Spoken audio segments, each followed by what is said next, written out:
This is Faith Windows Kit number 7, and we will be discussing the 5th I am statement that Jesus made.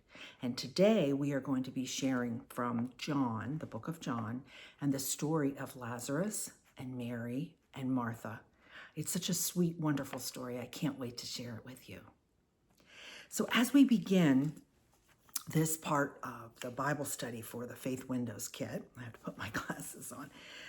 We want to remember that the statement, I am the resurrection and the life, that Jesus made was really the 5th of the 7 I am statements. And let's kind of set the stage of where we are right now in the story. So basically, Lazarus is dead, and Jesus has been told from his friends that Lazarus is dead, that his good friend was sick, But instead of going to visit Lazarus, Jesus stayed where he was for 2 more days. That's in John 11:6. He explained to his puzzled disciples that the sickness, now this is so key, they didn't understand this, was for God's glory, that God's Son may be glorified through it. Now, if you were one of the disciples at that time and you heard that, I have no idea what you are talking about. Lazarus is sick and you have the power to go save him and you don't go. So that's kind of where we're at in the story. So after Lazarus died, so he finds out that Lazarus is dead, Jesus then began his journey to Bethany, which was it was not too far away, which is where Lazarus' home was. Now, significantly, when Jesus informed his disciples that Lazarus was dead, he simply said this, and this is so key in the story. His friend was asleep, but I am going there to wake him up. And that's from John 11:11. So now, if you were a disciple, wouldn't you be, what? Like, first he's sick and you don't go. Now you tell us that he's dead. No, he's asleep and we're going to go and wake him up. So that's the part of the story that I wanted. So on his arrival, and I'm reading from the NIV. Hold on, I got to get all my stuff off. So on his arrival, Jesus found that Lazarus had already been in the tomb for 4 days. Bethany was less than 2 miles from Jerusalem, and many Jews had come to Mary and Martha to comfort them in their loss of their brother. Now, a couple of points there that are really key. It was 4 days after Lazarus died that Jesus shows up. Now, I've read some commentaries where it talks about if Jesus had come the next day after Lazarus had died, there would have been a lot of doubt on that he really resurrected Lazarus. But after 4 days, because they say to him, well, it smells in there, right? That's an indication, and that was for the Jews, knew that, okay, after 2 days, there's no way he really wasn't sick. Maybe he went into a coma, which they wouldn't have known then, right? So that's a key point, that he waited 4 days, okay? So Martha heard that Jesus was coming. So she went out to meet him, but Mary stayed at home. When she sees Jesus, Martha says, Lord, if you had been here, my brother would not have died. But I know that even now, God will give you whatever you ask. Let's just look at that statement. Now, I could read it a different way. I could say, Lord, well, if you had been here, my brother would not have died. Like accusing, right? But she didn't say it that way. She didn't say that at all. And because the way it ended was, but I know that even now God will give you whatever you ask, meaning I know you can turn this around. So look at the faith that she had, and she wasn't accusatory. So Jesus said to her, your brother will rise again. Now, here we go again. He says that, and you have to look at her response. Martha says, well, I know that he will rise again in the resurrection at the last day. So here we go again. This is her belief. She knows that. She knows that on the end, the last day, right, that we will all be resurrected for those who believe in Christ Jesus. So she's saying, well, I already know that. Why are you kind of reminding me? Okay. This is the key statement for this whole little Bible study that we're doing here. Because then Jesus says to her, I am the resurrection and the life. He who believes in me will live, even though he dies. And whoever lives and believes in me will never die. Do you believe this? I love that last part.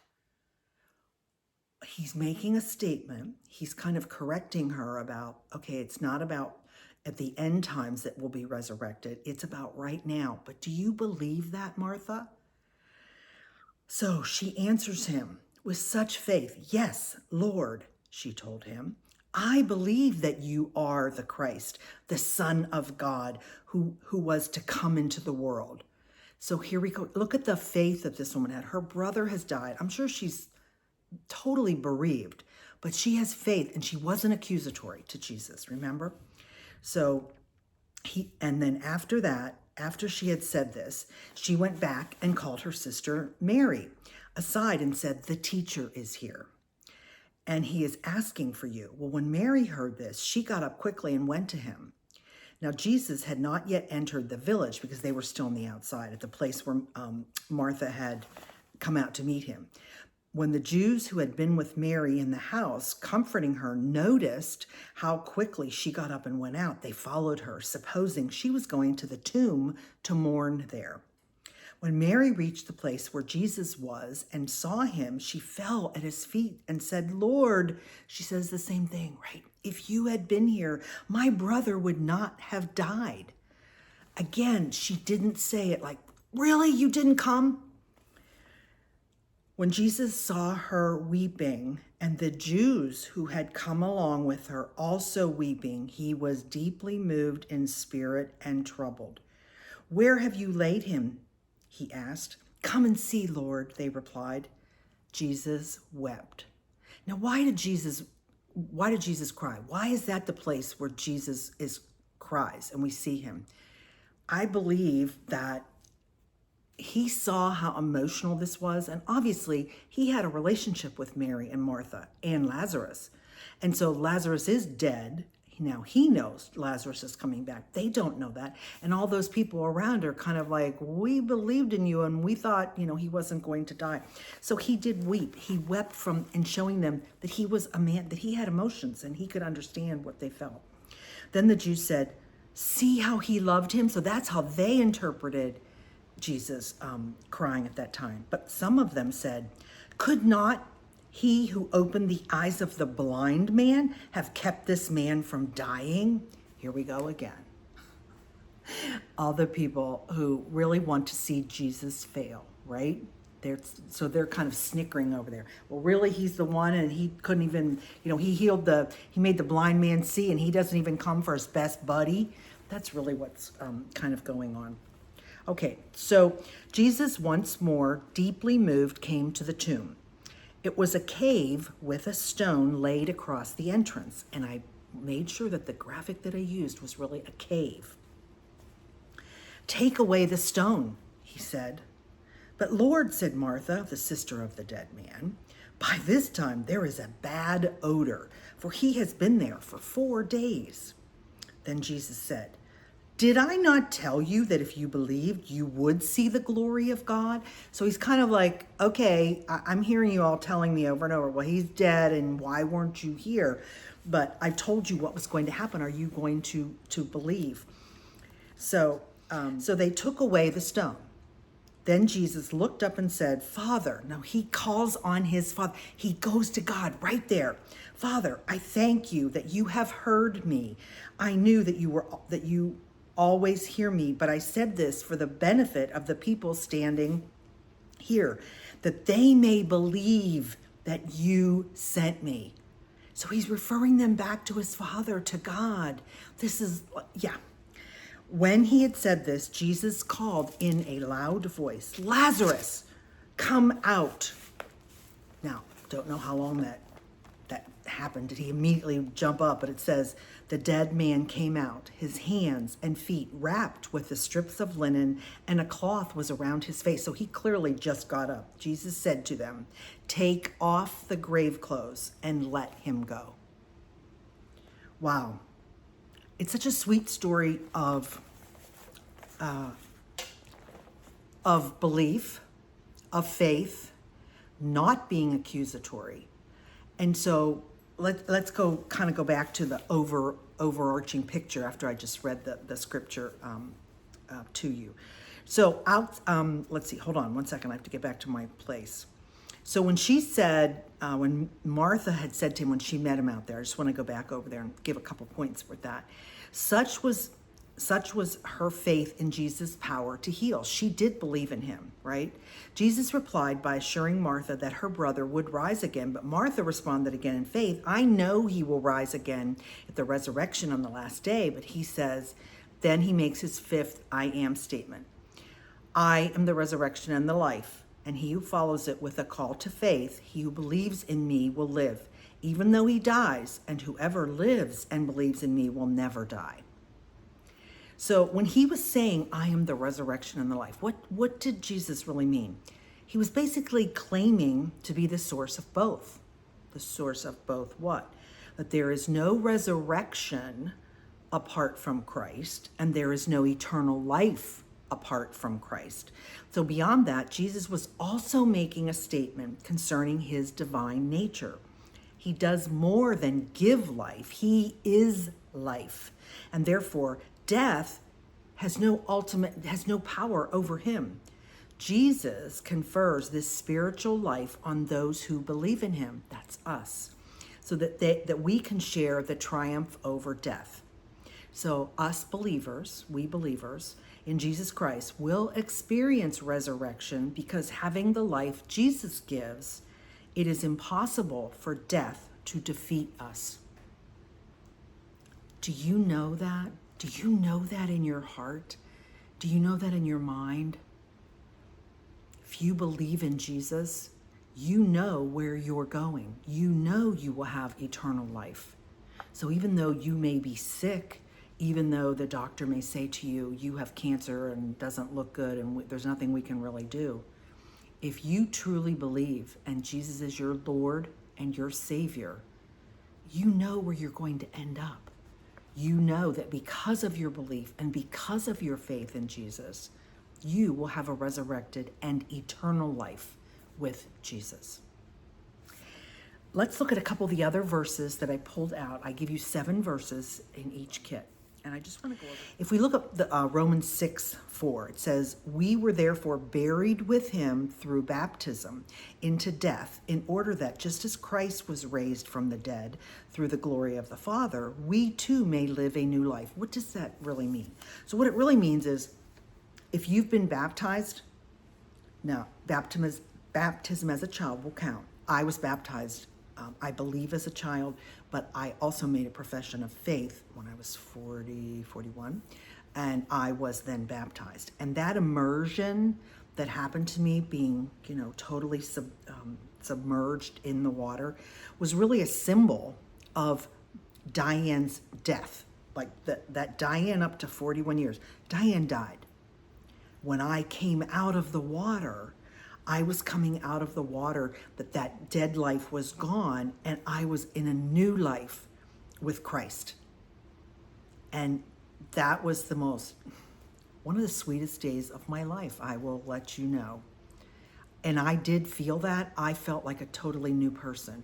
I felt that all of my sin of what I had done in the past was forgiven and washed away. And now I could begin the new life. The new life for me was, Jesus, you're my Savior, but I want you to be the Lord of my life. And then I spent years working on that. That's another story for another testimony. Okay, the other verse that we picked up was 1 Peter 1:3.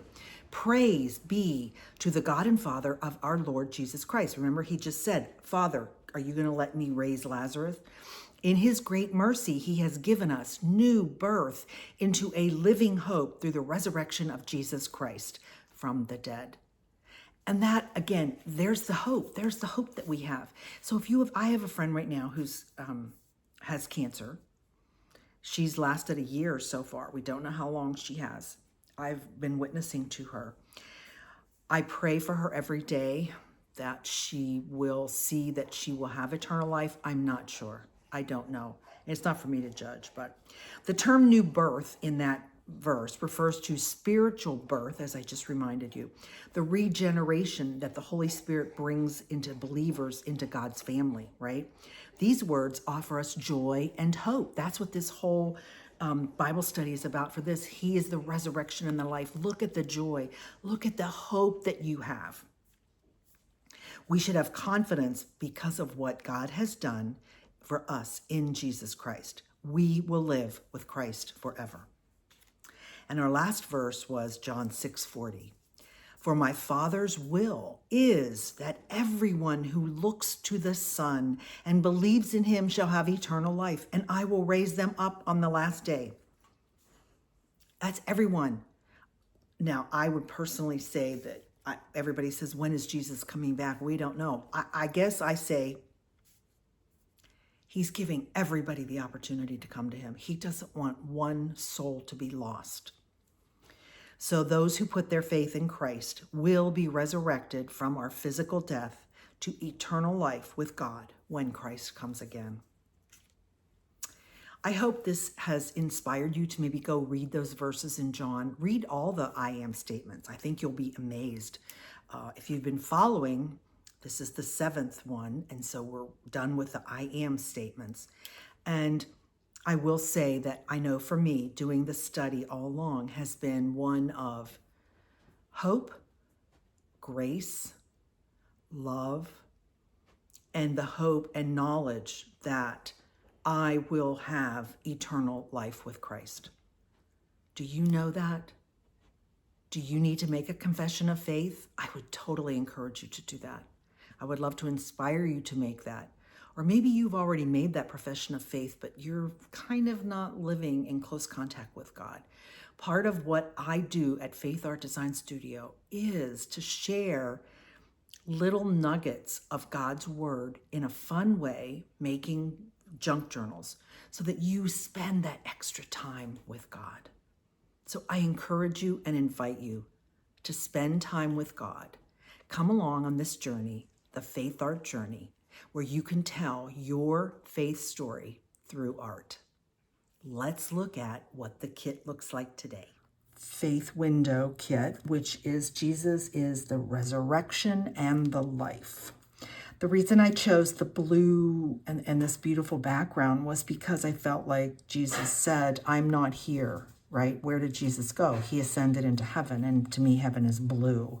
So that's why the kit, I used that color scheme on the kit. This is a piece of junk mail and 2 envelopes. And in the next video, you'll see exactly how to do it. We have the faith window part right here in the front, the picture of Jesus coming out of the tomb, talking about the life. And it's been backed with hymnal paper, and that slides right in there. And as we just discussed in the Bible study, he is the life, right? And we need to believe. If we believe, we will have eternal life. And then all of the tags that I showed you because I read my Bible study to you. And then the victory and the little tickets that we put in there, the 3 crosses where Jesus was crucified. He is our ascended Lord. We live eternal life because of Jesus if we have faith and we praise to God. And all of the tags are in here along with my Bible study notes. And when you flip it this direction, we have another window on the back that opens this way. And this is Jesus ascending into heaven. And on the back of this, I have added, again, hymnal paper and the last tag, resurrection and the life. And that is our promise. And then the information about the Bible study on that tag. That is what you can make from this gorgeous, beautiful kit where Jesus is the resurrection and the life.